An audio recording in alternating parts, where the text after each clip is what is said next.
$1 tourney ಐಪಿಎಲ್ನಲ್ಲಿ RCB 2026ರ champion ಪಟ್ಟವನ್ನು ಅಲಂಕರಿಸಿದೆ.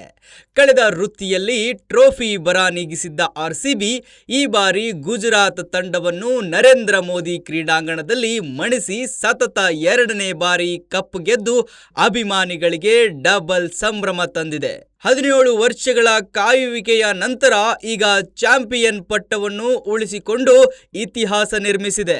ಅಹಮದಾಬಾದ್ನ Narendra Modi ಕ್ರೀಡಾಂಗಣದಲ್ಲಿ ನಡೆದ ಈ ಫೈನಲ್ ಪಂದ್ಯದಲ್ಲಿ ಮೊದಲ ಬ್ಯಾಟಿಂಗ್ ಮಾಡಿದ ಗುಜರಾತ್ ತಂಡ ವಾಷಿಂಗ್ಟನ್ ಸುಂದರ್ ರವರ ಅರ್ಧಶತಕದ ನೆರವಿನಿಂದ 156 ರನ್ಗಳ ಗುರಿ ನೀಡಿತ್ತು. ಈ ಗುರಿ ಬೆನ್ನಟ್ಟಿದ ಆರ್ಸಿಬಿ ವಿರಾಟ್ ಕೊಹ್ಲಿ ಅವರ ಅಜೇಯ ಅರ್ಧಶತಕದ ನೆರವಿನಿಂದ 18 ಓವರ್ಗಳಲ್ಲಿ 5 ವಿಕೆಟ್ ಕಳೆದುಕೊಂಡು ಜಯದ ನಗೆ ಬೀರಿತ್ತು.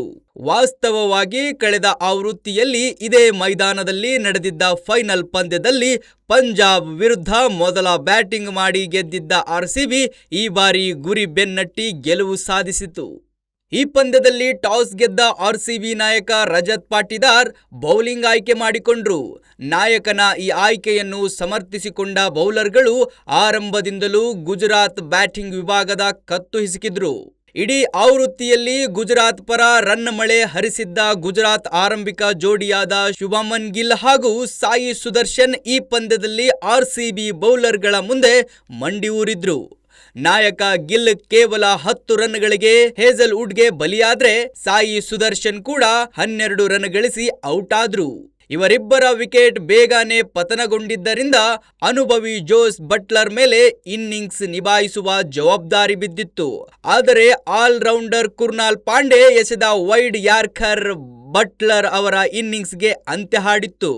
156 ರನ್ಗಳ ಗುರಿ ಬೆನ್ನಟ್ಟಿದ ಆರ್ಸಿಬಿಗೆ ವೆಂಕಟೇಶ್ ಅಯ್ಯರ್ ಮತ್ತು ವಿರಾಟ್ ಕೊಹ್ಲಿ ಸ್ಫೋಟಕ ಆರಂಭ ನೀಡಿದ್ರು. ವೆಂಕಟೇಶ್ ಅಯ್ಯರ್ ಗಾಯದ ನಡುವೆಯೂ 16 ಎಸೆತಗಳಲ್ಲಿ 4 ಬೌಂಡ್ರಿ ಮತ್ತು 2 ಸಿಕ್ಸರ್ಗಳ ಸಹಿತ 32 ರನ್ ಗಳಿಸಿ ಔಟ್ ಆದ್ರು. ತಂಡದ ಗೆಲುವನ್ನು ಬಹುಶಃ ಖಚಿತಪಡಿಸಿದ್ರು. ಆದರೆ ಆ ನಂತರ ಬಂದ ಕನ್ನಡಿಗ ದೇವದತ್ ಪಡಿಕ್ಕಲ್ ಕೇವಲ 1 ರನ್ಗೆ ಔಟ್ ಆದ್ರು. ಆ ನಂತರ ರಶೀದ್ ಖಾನ್ ಒಂದೇ ಓವರ್ನಲ್ಲಿ ರಜತ್ ಪಾಟಿದಾರ್ ಮತ್ತು ಕೃನಾಲ್ ಪಾಂಡೆ ಅವರನ್ನು ಔಟ್ ಮಾಡುವ ಮೂಲಕ ಗುಜರಾತ್ಗೆ ಗೆಲುವಿನ ಆಸೆ ಹುಟ್ಟುವಂತೆ ಮಾಡಿದ್ರು. ಆದರೆ ಈ ಫೈನಲ್ ಪಂದ್ಯದಲ್ಲಿ ತನ್ನ ಅನುಭವವನ್ನೆಲ್ಲ ಧಾರೆ ಎರೆದ ವಿರಾಟ್ ಕೊಹ್ಲಿ ಗುರಿ ಬೆನ್ನಟ್ಟುವಾಗ ಏಕೆ ನಾನು ಅಪಾಯಕಾರಿ ಬ್ಯಾಟ್ಸ್ಮನ್ ಎಂಬುದನ್ನು ಮತ್ತೊಮ್ಮೆ ಸಾಬೀತುಪಡಿಸಿದ್ರು. ಅತಿ ವೇಗದ ಅರ್ಧಶತಕ ಬಾರಿಸಿದ ಕೊಹ್ಲಿ ಈ ಹಂತದಲ್ಲಿ ಕೊಹ್ಲಿಗೆ ಸಾಥ್ ನೀಡಿದ ಟೀಮ್ ಡೇವಿಡ್ 17 ಎಸೆತಗಳಲ್ಲಿ 24 ರನ್ ಗಳಿಸಿ ತಂಡವನ್ನು ಗೆಲುವಿನತ್ತ ಮುನ್ನಡೆಸಿದ್ರು. ಈ ಮಧ್ಯೆ ವಿರಾಟ್ ಕೊಹ್ಲಿ ಕೇವಲ 25 ಎಸೆತಗಳಲ್ಲಿ ಅರ್ಧಶತಕ ಬಾರಿಸಿದ್ರು. ಇದು ಕಿಂಗ್ ಕೊಹ್ಲಿಯ ಐಪಿಎಲ್ ವೃತ್ತಿ ಜೀವನದ ಅತಿ ವೇಗದ ಅರ್ಧಶತಕವೂ ಆಗಿತ್ತು.